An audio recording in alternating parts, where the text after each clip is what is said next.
बिहार की बेटियां बोझ उठाती हैं, लेकिन अब बिहार की बेटियां जो हैं वो बिहार बदलने भी निकली हैं और साथ हैं उनके प्रशांत किशोर, जो रास्ता दिखा रहे हैं कि किस तरीके से बिहार को बदलना है।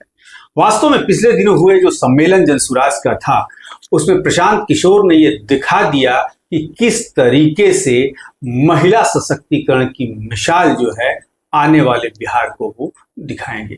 और इस पर बात करने के लिए हमारे साथ हैं सदाफ इकबाल, जनसुराज की प्रवक्ता हैं, बिहार की बेटी हैं। इन्हीं से जानते हैं कि कैसे बदलेगा बिहार और आखिर प्रशांत ही क्यों। पहले तो स्वागत है। आदाब, नमस्ते, और आपके तमाम दर्शकों की खिदमत में मेरा सलाम अर्ज है। जनसुराज ही क्यों, और भी बड़ी बड़ी पार्टियां हैं। देखिए, मैं तो कोई पॉलिटिकल फिगर तो हूं नहीं ना, कभी मैंने सोचा था कि मैं पॉलिटिक्स में आऊंगी। मैं कहिए कि जनसुराज से इत्तफाकिया तौर पर जो है जुड़ गई, टकरा गई प्रशांत किशोर जी से। और वो उनका कहते हैं ना वो हमेशा कि मैं दही मथ रहा हूं और उसमें से जो है मक्खन निकालूंगा, और हर वर्ग से जो है सही लोगों को, सही सोच के लोगों को खोज करके निकालूंगा। तो उसकी मिसाल आपके सामने हम हैं। आपको याद होगा कि 14 जुलाई को एक बड़ा कॉन्फ्रेंस हुआ था मुस्लिम लीडरशिप के गैप को लेकर, आपको हज भवन में 7 से 8 हजार लोग जमा थे और सब छोटे बड़े मुस्लिम लीडर थे वहां। और हम चूंकि राइटर हैं, शायरा हैं, और प्रशांत किशोर जी को हम सुनते रहते थे, इनके विचारों से बहुत हम प्रभावित थे, लेकिन कभी सोचा नहीं था कि हम पॉलिटिक्स में आएंगे या इस तरह से जो है कि कोई किसी पार्टी को हम ज्वाइन करेंगे। सैयद शहबाज आलम है, पत्रकार हैं, वरिष्ठ पत्रकार हैं, सहारा के एक्स एडिटर रह चुके हैं। उन्होंने मुझे कहा कि सदफ एक बड़ा प्रोग्राम हो रहा है, चलो तुम चलोगी? तो हम कहा कि हाँ चलिए। हम गए, आगे वाली सफ में हम बैठ गए। बैठने के बाद मैंने गौर किया कि 7 से 8 हजार मुसलमानों की भीड़ है। इसमें कुल मैंने गिना, मुझ समेत 8 महिलाएं थीं। 2 स्टेज पर थीं पीछे की तरफ, बिल्कुल तीसरी चौथी सफ में जो नजर भी नहीं आ रही थी।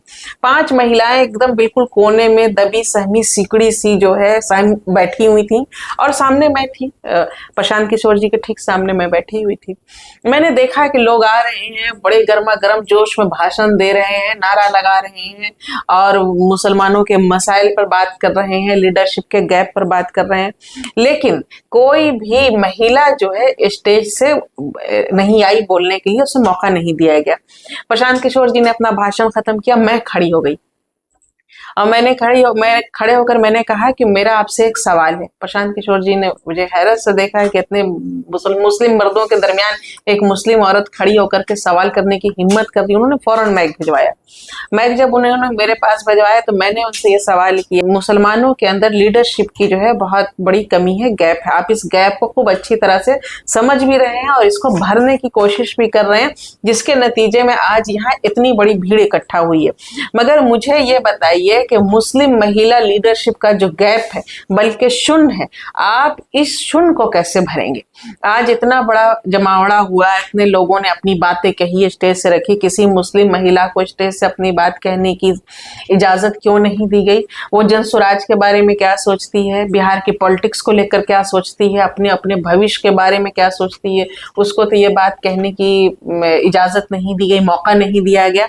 तो क्या मैं ये समझूं कि बिहार आपके जनसुराज में मुस्लिम महिला लीडरशिप के लिए कोई जगह नहीं है? प्रशांत किशोर जी बोले कि आपका सवाल बहुत वाजिब है और इसका जो है जवाब ऑर्गेनाइजर ही देंगे। जाहिर सी बात है कि जो उन्होंने जो प्रोग्राम ऑर्गेनाइज किया था वो उनकी जिम्मेदारी थी। फिर मुनाजिर हसन साहब जो एक्स मिनिस्टर साहब जी, कहीं ना कहीं ये नहीं लगता कि आप जब आगे निकलेंगी, आपको ये नहीं लगता कि मुस्लिम महिलाओं को आप कहीं ना कहीं हवा दे रही हैं कि आओ विद्रोह करो? देखिए, नहीं, विद्रोह की बात नहीं है, अपना हक लेने की बात है। वही मैं आपको बता रही हूँ कि दूसरे ही दिन प्रशांत किशोर जी ने हमसे मुलाकात की और उनसे मिलने के बाद मैंने 15 जुलाई को पार्टी ज्वाइन की। 15 को मुलाकात हुई थी, सॉरी 16 को ज्वाइन की। उसके बाद मैं ये चाहती हूँ कि हमारी मुस्लिम प्रशांत किशोर जी एक आवाज बन रहे हैं, महिलाओं की भी आवाज बन रहे हैं, महिलाओं के लीडर बनकर वो महिलाओं के बीच में नहीं जा रहे हैं। उन्होंने, आपको याद होगा कि अभी जो महिलाओं की इतनी बड़ी कॉन्फ्रेंस हुई, उन्होंने जो है उनका भाई बनने की बात कही, बोले कि हम आपके भाई हैं। उन्होंने नहीं कहा कि कोई आपके राजनेता आपके सामने खड़ा है या कोई लीडर खड़ा है। सदाब जी, मैं आपको एक बात बता दूं, वोट के पहले लोग भाई और बेटा ही बनते हैं। मैं केजरीवाल से लेकर सबका इतिहास जानता हूं। फिर लेकिन देखिए, आप किसी भी चीज को आप कटघरे में तब तक खड़ा नहीं कर सकते आप जब तक वो आप उसका इम्तिहान न ले लें। प्रशांत किशोर जी अभी आए हैं, अभी जो है एक उनकी तरफ एक बड़ा जो है वर्ग जो है झुक रहा है, लोग उनकी तरफ शिफ्ट हो रहे हैं।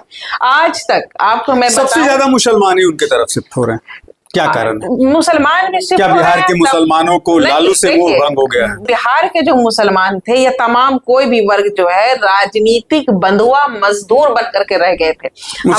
मुसलमान भी माने आप मानती हैं कि बिहार के मुसलमान जो है लालू के बंधुआ मजदूर बन गए? बिल्कुल बन गए। उनके पास ऑप्शन नहीं था। वो लालू को इसलिए नहीं वोट देते थे कि लालू ने मुसलमानों के लिए बहुत बड़ा बड़ा काम कर दिया या मुसलमानों का बहुत उत्थान कर दिया। वो इसलिए सिर्फ लालू को वोट देते हैं, इंडिया गठबंधन को वोट देते हैं कि उनके दिल में बीजेपी का और नरेंद्र मोदी का खौफ बैठा दिया गया।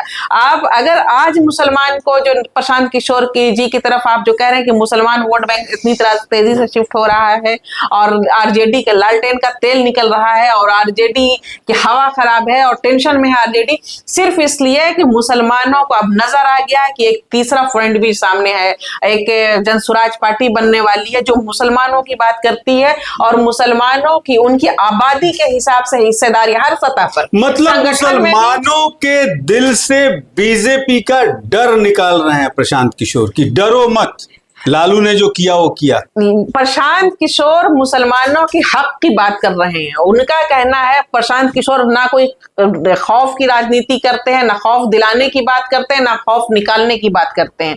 वो मुसलमानों से सीधे उनकी प्रॉब्लम्स पर बात करते हैं, उनके अंदर जो लीडरशिप की कमी है, उनके अंदर जो तालीम की कमी है, रोजगार की कमी, हर सतह पर आप देखिएगा कि मुसलमान जो है दलितों से भी पिछड़े हालत में। सच्चर कमेटी की रिपोर्ट बताती है। इस बदहाली का सबब क्या है? लालू ने 15 साल राज किया, मुसलमानों के मसीहा कहलाते हैं। उन्होंने क्या किया मुसलमान के लिए?